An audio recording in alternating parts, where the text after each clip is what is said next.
Plastic मुक्त भारत गठन पर प्रयास जारी। अव्यवहृत प्लास्टिक बोतल रे गछ को सुरक्षा। अनुगुल जिलार समाजसेवी किन्नर चिन्मयी दास समाजसेवी क्षेत्र में निजर स्वतंत्र परिचय सृष्टि कर पारिछंती। समाजसेवा पई तांकर उल्लेखनीय कार्य नहीं सबुठी प्रशंसा।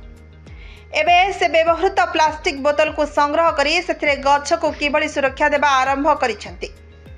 तांकर एही नियारा प्रयास को नहीं सबुठी चर्चा चली। सूचना अनुसार अनुगुल चिन्मयी दास मानव सेवा ट्रस्ट नाम एक सेवाश्रम चलाई आसुछंती। सेठारे असहाय वृद्ध वृद्धांक समेत शिशु माने रहउछंती। तेबे परिवेश तथा वन्य जंतु को सुरक्षा नहीं से सबुबले सचेतनता वार्ता देउछंती।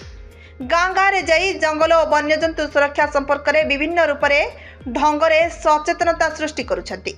सेहीपरि अनुगुल और राजधानी रे मध्य निजको गछ वेशरे सजाई साधारण लोकों को गछ सुरक्षा नहीं बुझाई आसुछंती। तेबे व्यवहार परे फोपाड़ी दिया जाउथिबा पानी और मृदु पानी बोतल परिवेश पई क्षतिकारक होइथिबा बेले से एही बोतल को संग्रह करी किपरि गछ को सुरक्षा दिया जाई परिबो से नहीं उद्यम आरंभ करिसंती।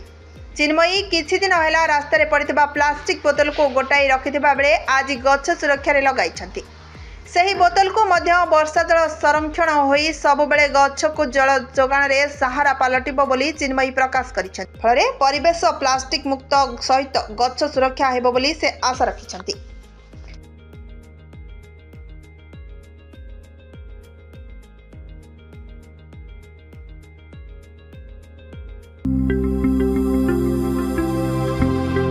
लेटेस्ट न्यूज अपडेट पाई www.nowodisha.com को लॉगिन करंतु।